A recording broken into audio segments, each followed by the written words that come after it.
All right, the Pats surprisingly brought in Michael Penix for a visit late last week after meeting with Drake Maye, J.J. McCarthy, and Jaden Daniels. Sort of a change publicly. They had not really paid much attention to Penix, and then out of nowhere, here he comes to Foxborough. Penix is expected to go much later in the first round than the top 4 quarterbacks. He's considered second tier. So at the time, we asked, just a logistical thing?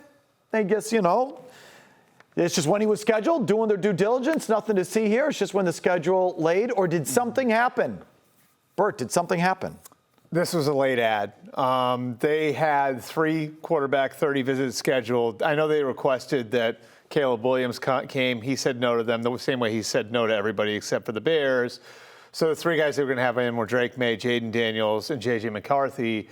And then late in the process, they added Michael Penix to the meeting list. And why do you think?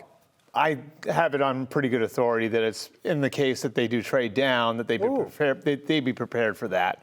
And so I still think they stick and pick at 3, but they're at least preparing for the contingency that they could trade down, because I know there are at least a couple of teams that have an interest in Drake Maye that could get aggressive over the next week. And again, if somebody's willing to do something crazy, are you willing to go down? If you go down, can you guarantee that you get back up? Because I think that would be part of the plan, to try to get back up.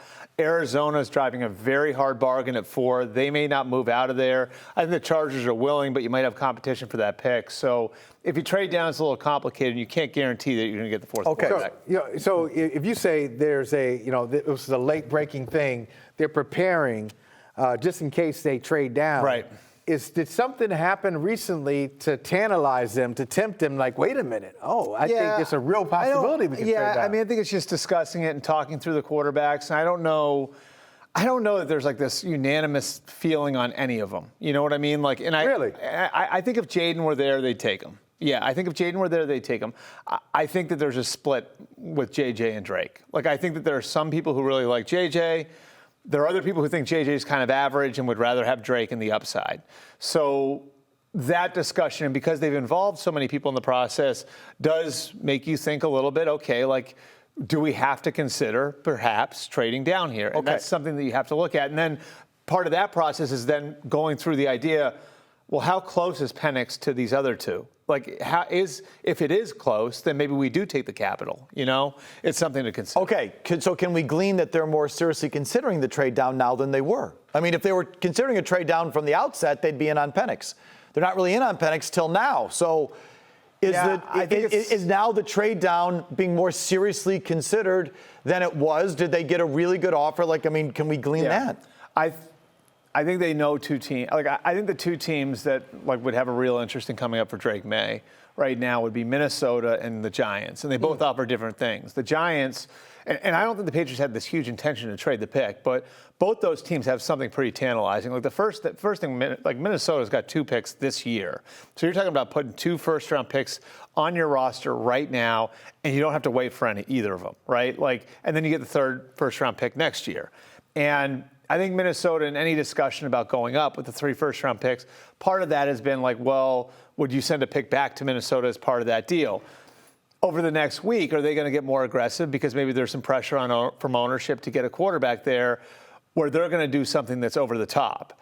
So that's Minnesota. And then the Giants, if you trade with the Giants and the Giants are coming up to get Drake, then you're sitting at 6. Now all of a sudden you're in a good position to get JJ still.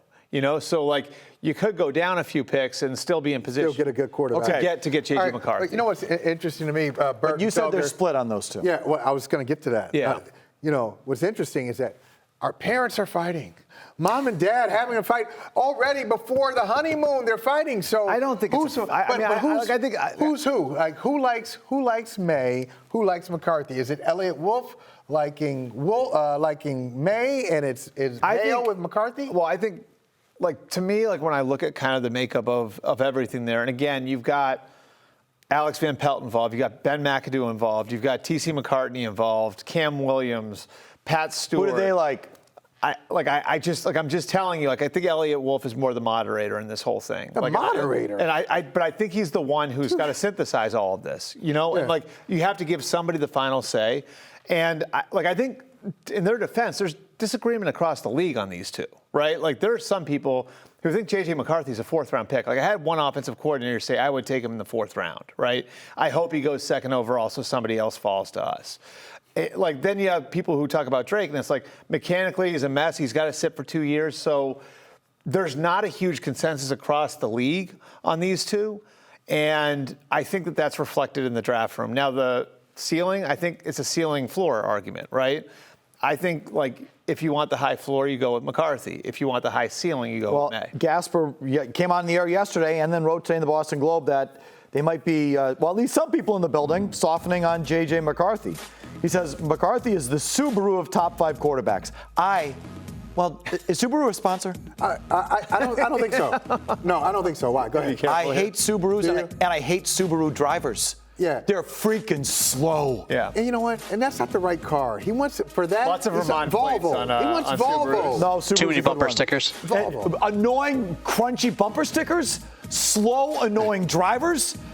They've usually got dogs and hair in the back. No, it's a good one. Climbed Mount Washington. Don't you? Okay, he won't be a high-performance passer, a la Patrick Mahomes, Joe Burrow, or Josh Allen, but he's not likely to be a lemon. At this point, McCarthy would be an upset selection at 3, but he can't be ruled out.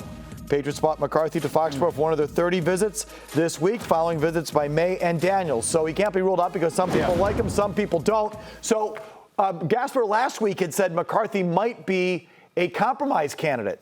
Yeah. That maybe they were split between Daniels and May. Could it now be that Penix is the compromise candidate because the room is split on May and McCarthy? I feel like Drake Maye is going to be the third pick in the draft. Whether it's New England taking him, Minnesota taking him, or the Giants taking him, I think Drake Maye is going to be the third pick because if you're taking a guy there, you're taking him for the upside. And if the Patriots can't come to a consensus on May, then my feeling is you trade down and maybe you try to trade back up for McCarthy, you trade down and take Penix at 11. One of those scenarios, I think, comes into play. I just think that the value of that pick right now is in Drake Maye.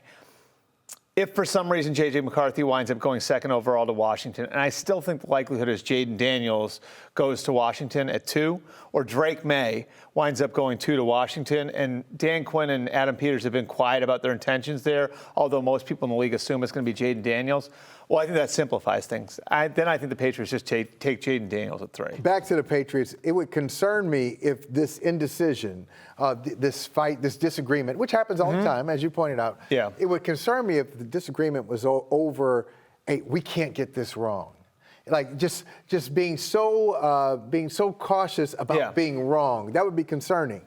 It's but it's a football also, argument. but it's straight. Is it a football? But if it's a football argument, it's okay. But still, at a football argument, the draft is next week. Most teams know who they like. How do you not know who do you like? So that could be a problem. But I think, look, there's still somebody who has the trigger. Elliott Wolf has the trigger. So I think he has it. Do you remember the Bedard story? The Bedard story where he talked to a former offensive coordinator who said the coaches better like the guy or it's not going to work. If the coaches don't like the guy, then you're looking at Mitch Trubisky in Chicago. The Bears coaches didn't want him, or Trey Lance in San Francisco. The coaches didn't want him, or what? And he cited some examples. Let's just say Elliott Wolf, as a scout, looks at Drake Maye and sees all these tools and all this upside and says, "Look what he can be." But the coaches, Van Pelt and McAdoo, look at him and go, what am I going to do with this guy? Look at his feet. Look at all the mistakes that he makes. He doesn't see the field. The coach looks at it and says, this is a lot of work. Do you understand that? Yep. And so that's sort of where they're at. I think the comps really sort of tell a story here. The comp I've gotten a couple times now on J.J. McCarthy is Brock Purdy. You can win with Brock Purdy, right? But you have to be really good around Brock Purdy. The comp I get with Drake Maye is if you hit the ceiling with him, it's Justin Herbert tools with a Josh Allen play style. So I think that sort of describes the ceiling. It's something a scout would say. A coach looks at it and says, what am I going to do? How am I going to win with this guy? How am I going to coach this guy? But I would turn around and say to a coach, okay, why are we paying you to coach? It's your job to figure it out. Coach him. I just think that untangle that's what could be going on.